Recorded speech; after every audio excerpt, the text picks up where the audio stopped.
Men rarely get to the other side of the story. Usually it's because of our own selfish pride.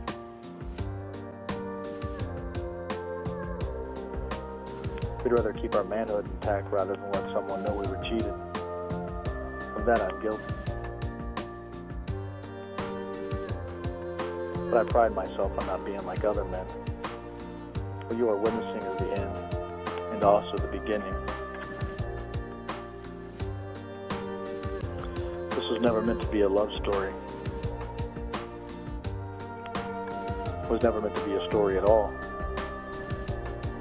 It was our secret, an escape from the facade we called our lives, reprieve from the lies and broken promises of the ones we had remained loyal to. I don't know how we came to trust and confide in each other so deeply.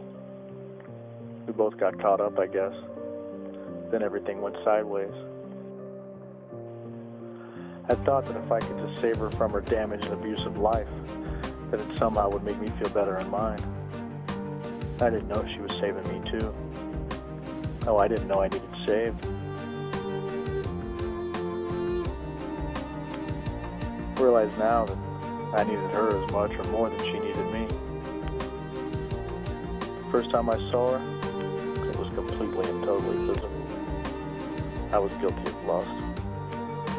Vivian was and is the most beautiful woman I had ever seen.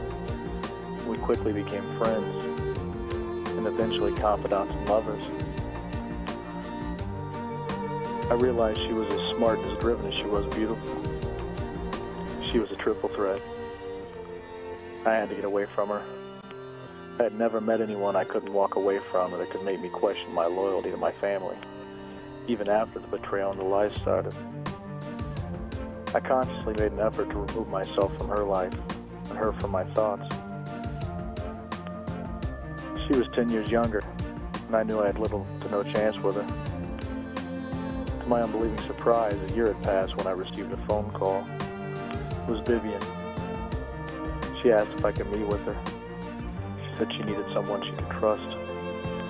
She made me promise to keep it a secret and to never tell. I agreed. I can't explain the elation in my soul. I am a loyal man. Some would say to a fault, but I never saw loyalty as a fault. I did find that disloyalty breeds disloyalty, and this time, without hesitation, I went to my friend. I've been meeting with her now for months, always in the same place when she calls. Sometimes we talk. Sometimes we just sit and stare into the darkness, holding each other without a sound.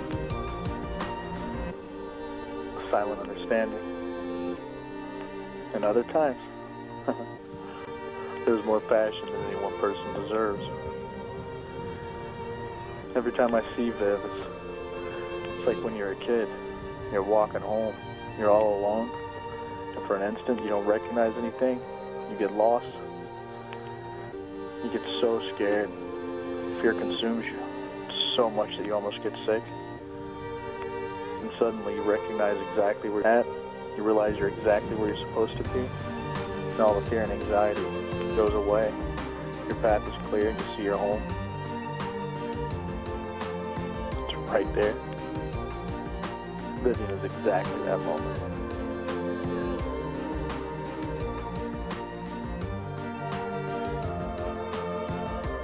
I love her. I love her.